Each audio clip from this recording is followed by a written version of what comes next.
Mga kapenyo, tirahin na natin itong may init na issue ngayon. Pasok, intro!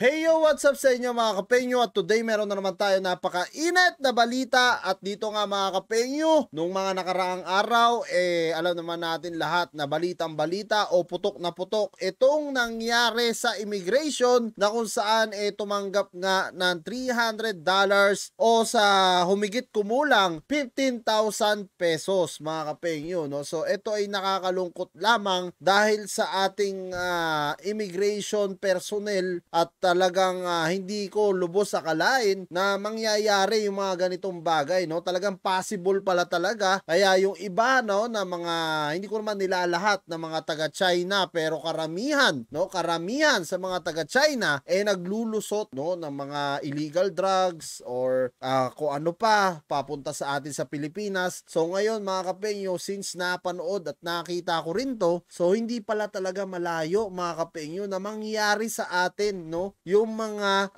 tinatakas o nilulusot illegal drugs na kung ano-ano pa, no, na pinapasok sa sarili nating bansa dahil din pala sa kagagawan ng ating mga immigration personnel. Pero hindi ko nilalahat ng immigration personnel sa atin mga kapenyo, dahil meron pa rin mga matitinong tao. At tara mga kapenyo, wag na natin patagalin at sabay-sabay natin panoorin itong video ni ate na nag-viral na kung saan kamakailan lang at grabe, nakakalungkot to. So yan mga kapenyo, kitang-kita na nilulunok niya, no, etong pera nga na kung saan worth $300 daw yan. At talagang kitang-kita naman talaga dito na iniinom pa niya, no, na kung saan sinasabi nga niya sa balita, kumakain lang daw siya ng chiclet or chocolate ata. Kayo ba, maniwala ba kayong chocolate yan o chiclet? Kitang-kita naman, no, binunot pa niya, oh. May magtatanong pa nga sana sa kanya yung babae, pero nakitang busy siya kaya hindi na siya tinanong. Kitang-kita, oh, nilulunok talaga niya, oh. Di pa, talagang inaano pa niya, oh, dinudot-dot pa niya mga kapenyo para pumasok talaga sa loob ng kanyang bunganga, no. Grabe, ang hirap niyan. Alam nyo, sa totoo lang mga kapenyo, curious ako maitain nyo ba yung ganyang kalaking pera, yung pabilog na ganyan? Sa palagay nyo, may mga naka-experience na ba niyan? Comment nyo nga down below mga kapenyo. Curious ako talaga mga kapenyo kung maitataiba niya yung ganyang kalaking pera, no? Grabe, sa sobrang takot niya siguro mga kapenyo, yung tipong hindi niya alam yung gagawin niya dahil nagkakaroon ng kapkapan sa likod at nandun yung ibang kabaro niya, kasamahan niya. Kaya ginawa niya, tumalikod siya, pero pag talikod niya, hindi niya in-expect siguro na may camera dun sa harapan niya. Kaya huling-huli rin siya on cam, no? Talagang nakakahiya to. Dahil dito mga kapenyo, tinakpan lang tinakpan lang yung mata niya para hindi siguro masyadong mamukaan o hindi masyadong nakakahiya nga naman, lalong-lalo na sa kanyang pamilya at sa kanyang mga magulang, no? Na talagang yung sinapit ng anak nila. At talagang alam nyo, sa panahon ni Duterte, hindi ko naman sinasabi sa panahon ni Marcos maluwag, pero sa panahon ni Duterte talaga, real talk mga kapenyo, walang makagawa nito, no? Putarakis, pag gumawa ka nito sa panahon ni Duterte, siguradong may kalalagyan ka. 200% to mga kapenyo, no? Ito yung nakakalungkot ngayon na balita na talagang hindi ganun ka-safety ngayon sa atin, no? Lalo-lalo na doon sa mga nasa ibang bansa na umuuwi ng Pilipinas, na yung iba, yung maleta halos balutin nila ng buong plastic, no, o balutin ng puro lock para hindi makapkap, no. Pero dito sa pangyayaring to, sa incidentin to, makikita natin mga kapenyo na parang nakakatakot na namang umuwi ng Pilipinas dahil sa pangyayaring to. Real talk yan mga kapenyo, no? Napakadaming krimen ngayon. Tapos ultimo sa immigration natin, no, yung dapat na alam natin sa airport safe tayo, dahil alam naman natin sa airport napakahigpit diyan.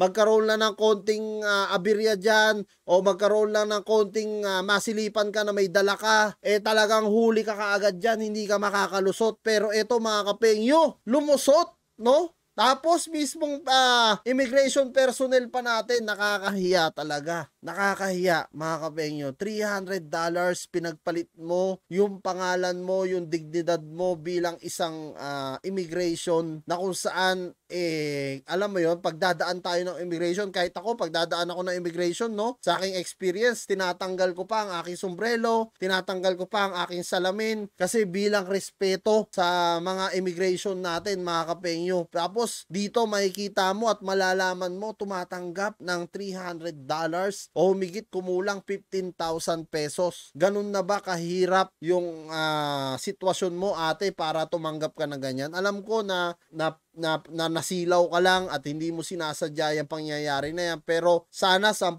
beses mo pinag-isipan bago mo tinanggap yung ganyang bagay, dahil alam mo naman yung kahihinatnan mo, ate, na sobrang nakakahiya to, lalo na ngayon nag-viral ka sa kung saan platform, Facebook, YouTube, TikTok, at saka sa sa maging sa Twitter at sa mga balita, putok na putok ito si ate, no? Kawawa yung pamilya nito at kawawa rin mismo etong si ate, dahil sigurado tanggal sa kanyang serbisyo kaagad to. Sana hindi na pamarisan ng iba, no, etong pangyayarin to, lalong-lalo na sa mga officers natin sa immigration. Mag-ingat po tayo at wag tayo basta-basta masilaw. Baka sa 15,000 na tinanggap mo na yan, ate, yung pinalusot mo, no, na baka mamaya drugs pa yon or something, sobra-sobra pa sa 15,000 na masisirang buhay nun. Kung maiisip mo lang sana, ate, 'di ba?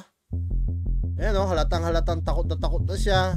At kitang-kita nyo, mga kapengyo, kung paano niya ininom kaagad yung tubig dito, no? Talagang halos masuka-suka siya, oh.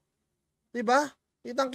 Kitang-kita, halos masuka-suka, no, yung tao, para lang hindi siya mahuli, mga kapengyo. Pero ang problema, huling-huli, no? Para kang humarap talaga sa parang hinarap mo yung sarili mo sa camera, oh. Kitang-kita, tapos sasabihin pa niya ang kinakain lang daw niya chewing gum o chocolate. Grabe naman yan, ate. Parang hindi naman ka panipaniwala, 'di ba, na chewing gum o chocolate ang kinakain mo dito. Oh, grabe, parang sanay na sanay si ate, oh. Sinubo niya kaagad. Grabe to, mga kapengyo. Ang matindi niyan, babae pa yan, ha? Hindi pa yan lalaki. Nilunok niya kaagad, oh, para hindi mahalata siya doon. Ang problema, hindi niya napansin na may camera sa harapan niya. Yun ang masakit. Yun ang pinakamasakit na ginawa mo, ate. Grabe to, mga kapengyo. Sana hindi na maulit talaga to, no? Lalong-lalo na sa iba. Nako, nakakaawa yung pamilya nito. So yan, mga kapengyo, kung kayo ang tatanungin ko, ano nga masasabi nyo dito sa video na to, na mismong officer pa natin sa immigration, yung nahuli dito, at sinabi nga ng iba, talagang gagawan nga raw nila ng action to. Sana nga, mga kapengyo, magawan ka agad ng action at magawan ka agad ng paraan, no, ng ating immigration to. Lalong-lalo na, syempre, sa ating mga officer, no, at sa ating mga senador, sana magawan talaga nila ng action kaagad to, para at least hindi na pamarisan. Nakakaawa man si ate, pero wala tayong magagawa, kasi unang-una, ang ganda naman ng kanyang trabaho para pagpalit niya sa halagang 15,000. Hindi ko alam kung ano yung pumasok sa isipan dito ni ate, bakit niya nagawa yan. Baka siguro gipit siya nung panahon na yan, o dala ng hirap. Di natin masabi, mga kapengyo, pero kung kayo tatanungin ko, ano nga masasabi nyo dito sa ginawa neto nga ni ate na immigration officer pa naman, sayang talaga sa halagang 15,000. Comment nyo na lang down below lahat ng mga opinion nyo, mga kapengyo, at lahat po yan mabasa ko. Maraming salamat, mga kapengyo, at kita-kita tayo sa susunod kong reaction videos.